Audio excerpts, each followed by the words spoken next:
ابھی 2 دن پہلے ہی تو میں نے پاپا سے فون پر بات کی تھی اور انہوں نے مجھے بتایا تھا کہ ماما کی طبیعت ٹھیک نہیں ہے اور وہ میرے لیے بے حد اداس ہیں۔ اگر کل اصغر صاحب بیمار نہ پڑتے تو میں خود ان سے ملنے کا پروگرام بنا چکا تھا، لیکن میرے فون کے بعد مما سے رہا نہیں گیا اور وہ سینکڑوں میل کا سفر طے کر کے پاپا سمیت یہاں آ پہنچی تھیں۔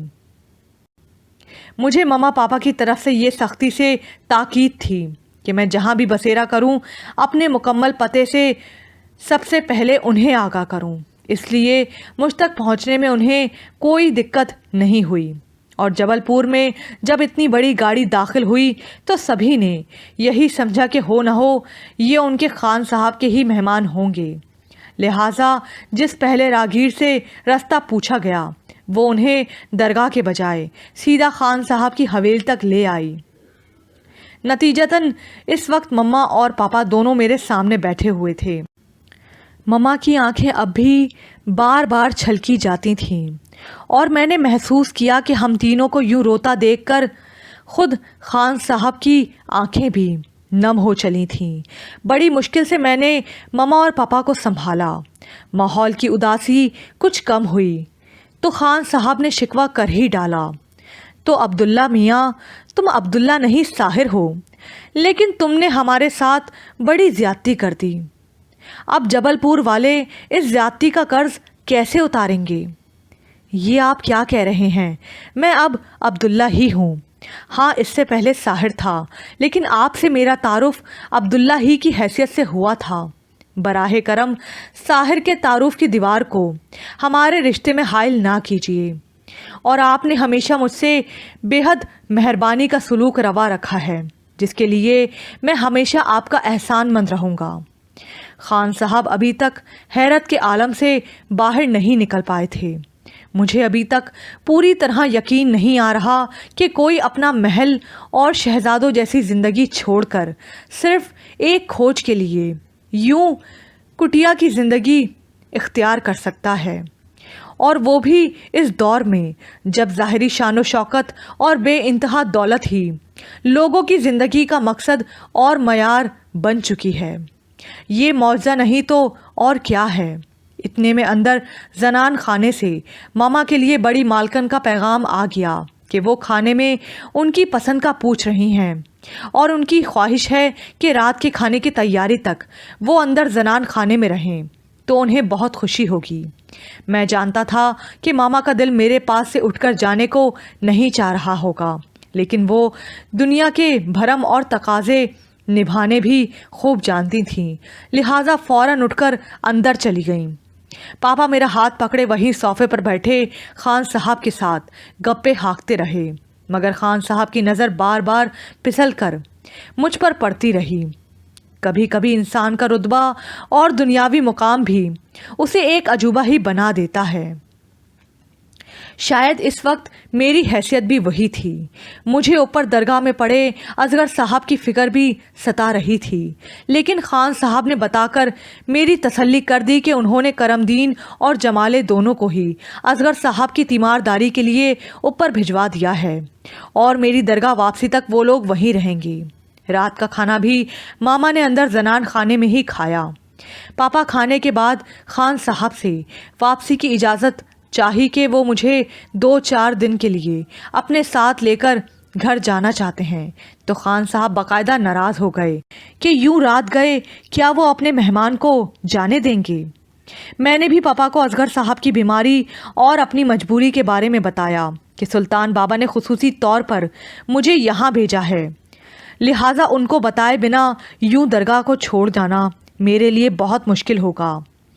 دوسری طرف خان صاحب مصر تھے کہ برسوں بعد انہیں کوئی اپنے مزاج کا آشنا ملا ہے، لہٰذا شطرنج کی چند بازیاں کھیلے بنا اگر انہوں نے پاپا کو واپس جانے دیا تو یہ گناہ عظیم ہوگا۔ آخر کار گھنٹوں کی بحث اور مباحثے کے بعد یہ طے پایا کہ جو 2-4 دن مما اور پاپا میرے ساتھ گھر میں گزارنا چاہتے تھے اب یہیں خان صاحب کی حویلی میں ہی گزاریں گے۔ مجھے البتہ اتنی چھوٹ دی گئی تھی کہ روزانہ صبح شام درگاہ کا چکر لگا آیا کروں۔ ہمارے رہنے کے لیے 2 کمرے پہلے ہی کھلوا دیے گئے تھے، مگر وہ ساری رات ماما اور پاپا نے میرے کمرے میں مجھ سے باتیں کرتے ہی گزار دی۔ مجھ سے ملنے کے بعد ماما واقعی بہت خوش نظر آ رہی تھیں اور ان کی بیماری بھی کہیں اڑن چھو ہو گئی تھی۔ میرے کمرے کا دروازہ حویلی کے بائیں باغ کی طرف نکلتا تھا اور پاپا نے بھی میرے ہی کمرے میں رات گزارنے کا فیصلہ کیا تھا، کیونکہ بہرحال خود انہیں حویلی کے پردے کا خیال رکھنا تھا۔ حالانکہ خان صاحب نے ان کا اور ماما کا کمرہ اندر زنان خانے میں ہی لگوایا تھا۔ ماما تو اگلے ہی دن بڑی مالکن کے قصے یوں سنانے لگ گئی تھیں جیسے وہ ان کی کوئی برسوں پرانی سہیلی ہو۔ انہیں لاریب نے بھی بہت متاثر کیا تھا اور اس لڑکی کی زندہ دلی نے تو جیسے ان کا دل ہی جیت لیا تھا۔ لیکن پتہ نہیں کیوں جب سے ماما اور پاپا نے حویلی آ کر میرا ساحر ہونے کا راز کھولا تھا، تب سے مجھے بڑی مالکن کے سامنے جانے کا سوچ کر ہی ایک عجیب سی جھجک گھیر لیتی تھی۔ لیکن میں زیادہ دیر تک ان کا سامنا کرنے سے بچ نہیں پایا۔ اگلی شام جب میں اصغر صاحب کو دوا پلا کر درگاہ سے واپس حویلی لوٹا تو کرم دین نے بتایا کہ خان صاحب پاپا کو اپنی زمینیں دکھانے کے لیے اپنے علاقے کی جانب نکل چکے ہیں، اور میرے لیے ماما کا یہ پیغام ہے کہ وہ چائے پر باغ میں میرا انتظار کر رہی ہیں۔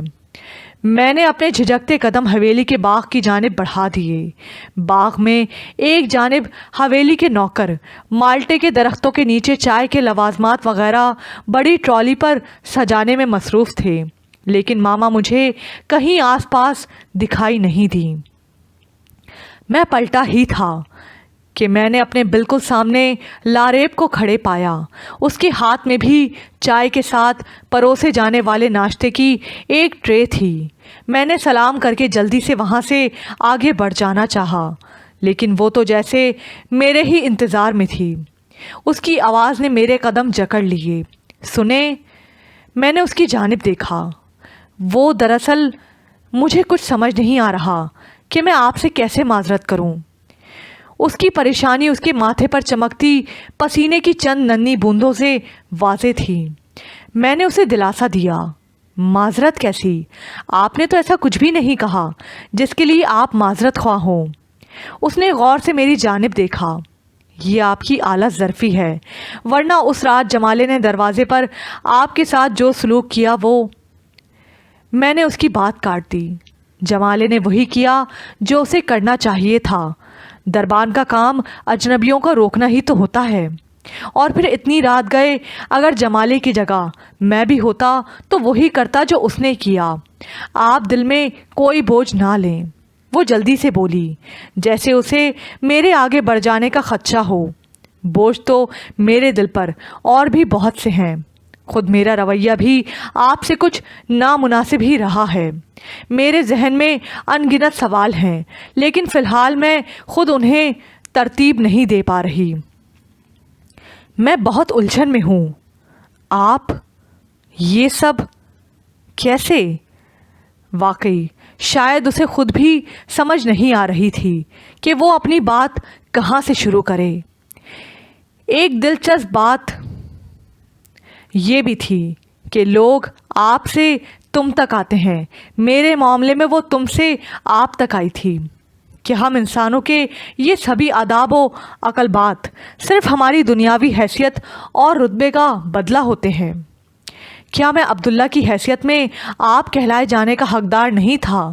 بہرحال میں نے اس شیشے جیسی نازک لڑکی سے یہ سوالات کر کے اسے مزید پریشان کرنا مناسب نہیں سمجھا۔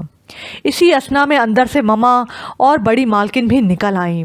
میں نے انہیں سلام کیا تو بڑی مالکن نے میرے سر پر ہاتھ رکھ کر دعا دی، جیتے رہو۔ پھر نہ جانے کیوں ان کی آنکھیں بھر آئیں۔ خدا تمہیں تمہارے مقصد میں کامیاب کرے۔ تمہاری امی نے بتایا کہ تم کتنے اچھے بیٹے ہو۔ جس بات کا مجھے خدشہ تھا وہی بار بار سامنے آ رہی تھی۔ مجھے اب درگاہ کے مجاور کے طور پر نہیں بلکہ ملک کے ایک مشہور صنعت کار کے بیٹے کے طور پر برتا جا رہا تھا۔ جانے اس لمحے مجھے ایسا کیوں محسوس ہونے لگا تھا کہ میرے آنے والے دن اور درگاہ کی وہ سادہ سی زندگی بہت زیادہ تکلفات میں گھرنے والی ہے۔ میں نے بڑی مشکل سے اپنی چائے ختم کی اور وہاں سے اٹھنے کی ٹھانی تو بڑی مالکن جو لاریب کے ساتھ بیٹھی مما سے باتیں کر رہی تھیں، انہوں نے مجھے بیٹھے رہنے کا اشارہ کیا اور اندر سے ایک نیا سویٹر منگا کر میرے حوالے کیا۔ انکار مت کرنا، اس میں میری خوشی چھپی ہے۔ میں نے ان کا شکریہ ادا کیا۔ مما شاید میری اندرونی جھجک کو جان گئی تھیں، لہٰذا انہوں نے مجھے اندر کمرے میں جانے کی اجازت دے دی۔ اگلے 2 دن میں نے حتی المکا کوشش کی کہ دوبارہ میرا سامنا بڑی مالکن یا لاریب سے نہ ہونے پائے۔ شاید میں ان دونوں کی آنکھوں میں مچلتے سوالات کی یلغار سے بچنا چاہتا تھا، لیکن کچھ ایسے ہی سوالات کا سامنا مجھے خان صاحب کی نظروں سے بھی تھا۔ بہرحال وہ ایک واضح دار شخص تھے اور میری ہچکچاہٹ کی وجہ سے جان چکے تھے کہ میں اس موضوع سے کتراتا ہوں، لہٰذا انہوں نے دوبارہ مجھے کسی امتحان میں ڈالنے سے گریز ہی کیا۔ چوتھے دن پاپا نے خان صاحب سے اجازت چاہی تو بات پھر گلے شکووں سے ہوتی ہوئی مزید 3 دن رکنے تک چلی گئی، اور یوں 7ویں دن بامشکل مما پاپا کو خان صاحب اور بڑی مالکن سے واپسی کی اجازت ملی، وہ بھی اس شرط پر کہ اب وہ لوگ یہاں آتے جاتے رہیں گے۔ میں نے پہلے ہی مما پاپا سے وعدہ لے لیا تھا کہ وہ لوگ وقت رخصت اپنی آنکھیں نہیں بھگوئیں گے اور خوشی خوشی الوداع کہہ کر جائیں گے، لیکن یہ کمبخت الوداع ہمیشہ سے ہی خود میرا اپنا اندر کاٹ کر رکھ دیتا ہے۔ سو اس مرتبہ اگر مما اور پاپا نے خود پر قابو پائے رکھا تو خود میری آنکھیں مما سے گلے ملتے ہی نم ہو گئیں۔ بس پھر کیا تھا، مما تو پہلے ہی تیار بیٹھی تھیں، اور مما کی آنکھ کا ساون تو سدا ہی جاری رہتا ہے، پھر چاہے وہ آنکھ کے سوتوں سے باہر کو برسے یا پھر دل کے اندر کی زمین کو دھوتا رہے۔ مما کو سنبھالتے سنبھالتے پاپا بھی نڈھال سے ہو گئے، اور پھر بڑی مالکن لاریب اور آخر میں خان صاحب بھی اپنی آنکھیں پوچھتے نظر آئے۔ ہم سب اس وقت حویلی کے بیرونی مہمان خانے والے حصے میں تھے، جہاں پاپا کا ڈرائیور پہلے ہی سے ہمارا انتظار کر رہا تھا۔ مما نے حسب معمول جدا ہوتے وقت تب تک اپنی نصیحتوں کا سلسلہ جاری رکھا جب تک پاپا نے مسکراتے ہوئے ڈرائیور کو گاڑی آگے بڑھانے کا اشارہ نہیں کر دیا۔ گاڑی چلنے کے دوران بھی مما کی سدا بہار ہدایات کا پروگرام جاری رہا، اور میں تب تک ہاتھ ہلاتا رہا جب تک ان کی گاڑی دھول اڑاتی ہوئی گاؤں کی واحد کچی سڑک پر اوجھل نہیں ہو گئی۔ میں نے پلٹ کر خان صاحب سے بھی اجازت چاہی۔ پچھلے 6 دن سے میں مما پاپا کی وجہ سے اپنے فرائض پر مکمل دھیان نہیں دے پا رہا تھا، اس لیے جلد از جلد درگاہ پہنچ کر اپنے معمولات کی طرف دھیان دینا چاہتا تھا۔ خان صاحب نے رات کے کھانے تک رکنے کا کہا، لیکن میں نے طریقے سے معذرت کر لی۔ بڑی مالکن اور لاریب بھی ان کے پیچھے ہی کھڑی مجھے تک رہی تھیں۔ میری معذرت پر بڑی مالکن نے شرط لگا دی، ٹھیک ہے، لیکن تمہیں اس شرط پر رخصت ملے گی کہ اب گاہے بگاہے یہاں آتے رہو گے، یہ اب تمہارا بھی گھر ہے، خبردار جو کبھی کوئی غیریت برتی۔ میں نے مسکرا کر انہیں یقین دلایا کہ میں یہاں آپ کی حویلی سے اپنے پن کی ایسی سوغات لے کر جا رہا ہوں جو اب غیرت کی ایسی کسی دیوار کو کبھی ہمارے رشتوں کے درمیان حائل نہیں ہونے دے گی۔ لاریب جو ان کے ساتھ کھڑی غور سے مجھے دیکھ رہی تھی، اس کی آنکھوں میں شرارت کی ایک چمک سی لہرائی اور وہ بے اختیار بول پڑی، انسان کے پاس لفظوں کا اتنا خوبصورت ذخیرہ ہو تو اسے استعمال کرنے میں اتنی کنجوسی نہیں کرنی چاہیے۔ لاریب کی بات سن کر ہم سبھی ہنس پڑے، اور میں نے ڈیوڑی سے باہر قدم رکھتے وقت ان دلربا چہروں کی طرف دیکھ کر ہاتھ ہلایا اور باہر کھڑے بشیرے کے تانگے کی جانب بڑھ گیا۔ جب میں درگاہ پہنچا تو مغرب کا وقت ہو ہی چلا تھا، اصغر صاحب کا کہیں اتا پتہ نہیں تھا۔ میں پریشان ہو گیا کہ ابھی خدا خدا کر کے تو ان کی ذرا طبیعت سنبھلی تھی، پھر اچانک کہاں نکل گئے۔ میں اس شش و پنج میں مبتلا تھا کہ اچانک درگاہ کی بیرونی دیوار کی پرلی جانب سے کسی 2 اشناس کی سرگوشیوں کی آواز سنائی دی۔ میں چونکا کہ اس زوال کے وقت یہاں کون ہو سکتا ہے۔ میں نے دیوار کے اوپر سے جھانکا اور اصغر صاحب کے ساتھ سرگوشیاں کرتے دوسرے شخص کو دیکھ کر میرے ذہن میں بیک وقت کئی جھماکے ہونے لگے۔ یہ وہی شخص تھا جو پلیٹ فارم پر مجھے دکھائی دینے کے بعد ایک دم غائب ہو گیا تھا۔ وہ شخص پہلے مجھے ٹرین کی برتھ پر اور پھر پلیٹ فارم پر دکھائی دیا تھا۔ مجھے اس کی وہ روح کو چیر دینے والی دو چھوٹی چھوٹی جگنوں کی طرح چمکتی ہوئی آنکھیں کیسے بھول سکتی تھیں، اور پھر وہ اس کا عجیب سا بے چین متحرک اور ہر لمحہ کسی کرب جیسی کیفیت میں رہنے والا منہمی اور لاغر سا وجود۔ لیکن وہ شخص اس وقت یہاں درگاہ کے باہر کیا کر رہا تھا؟ تو کیا وہ اصغر صاحب سے ملنے کے لیے جبل پور آ رہا تھا؟ لیکن اگر اسے اصغر صاحب سے ملنا بھی تھا تو وہ درگاہ کے باہر یوں چوروں کی طرح کیوں ان سے مل رہا تھا؟ کچھ ہی دیر میں اصغر صاحب بات ختم کر کے جب واپس اندر آئے تب بھی میں وہیں درگاہ کے صحن میں ہی کھڑا تھا۔ وہ مجھے وہاں کھڑا دیکھ کر کچھ ٹھٹک سے گئے۔ ان کا ملاقاتی اندھیرے میں کہیں تحلیل ہو چکا تھا۔ وہ سر جھٹک کے آگے بڑھے۔ ارے عبداللہ میاں، تم واپس کب آئے؟ تمہارے امی ابو واپس چلے گئے کیا؟ جی، وہ آج واپس لوٹ گئے ہیں۔ لیکن آپ بستر سے کیوں اٹھائے؟ اور یہ کون شخص تھا جس سے آپ وہاں اندھیرے میں کھڑے باتیں کر رہے تھے؟ میرا سوال سن کر جانے مجھے کیوں لگا کہ جیسے وہ کچھ گھبرا سے گئے ہوں۔ ہاں، وہ کوئی نہیں، بس یوں ہی کوئی سائل تھا، کسی منت کی تفصیلات پوچھنے آیا تھا۔ پھر جیسے وہ اچانک ہی چونک سے گئے۔ تو کیا تمہیں وہ نظر آیا تھا؟ میرا مطلب ہے کہ باہر تو بہت اندھیرا تھا۔ میں نے حیرت سے ان کی جانب دیکھا، کیونکہ ابھی تو صرف شام کا جھپٹا ہی چھایا تھا اور ایسا اندھیرا بھی نہیں تھا کہ چہرے بھی پہچانے نہ جا سکیں۔ ہاں، میں نے اسے اس سے پہلے بھی دیکھا تھا جب میں جبل پور آ رہا تھا، تب پہلے ٹرین اور پھر پلیٹ فارم پر۔ لیکن پھر نہ جانے یہ شخص کہاں غائب ہو گیا۔ اس دن کے بعد آج دکھائی دیا ہے۔ اصغر صاحب میری بات سن کر نہ جانے پریشان سے کیوں ہو گئے۔ اوہ، اس کا مطلب ہے تم نے اسے پہلے بھی دیکھا ہے۔ لیکن اچھا چلو، خیر ہوگا کوئی، تم اپنی سناؤ۔ ماں باپ سے مل کر اچھا تو لگا ہوگا۔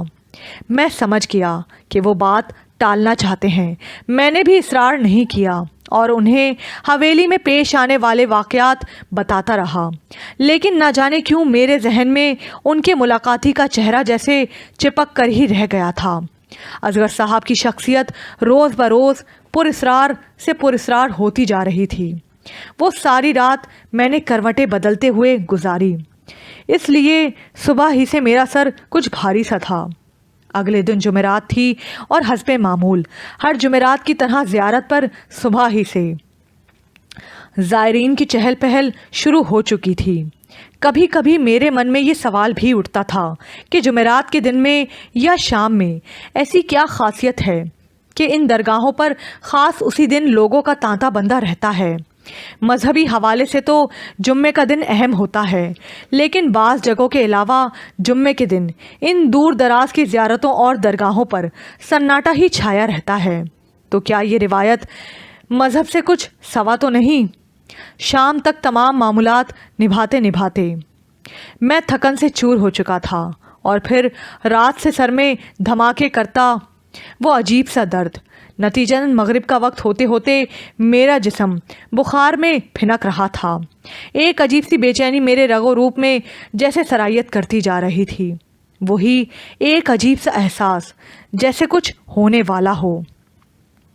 مغرب سے ذرا پہلے بشیرہ کرمدین کے ساتھ حویلی سے جمعرات کی شام کی مخصوص نیاز کی دیگیں لے کر اوپر درگاہ پہنچا، اور مختلف زائرین اور سائلوں کو کھانا کھلانے کے دوران اس کا ہاتھ جب اتفاقاً میرے ہاتھ سے چھو گیا تو وہ اچھل ہی پڑا۔ او جی، یہ کیا؟ آپ کو تو شدید تپ چڑھ رہا ہے عبداللہ باؤ، اور آپ پھر بھی کام کر رہے ہو؟ اور پھر میرے لاکھ منع کرنے کے باوجود زبردستی مجھے درگاہ کی بیرونی دیوار کے ساتھ بچھی دریوں کے قریب بٹھا کر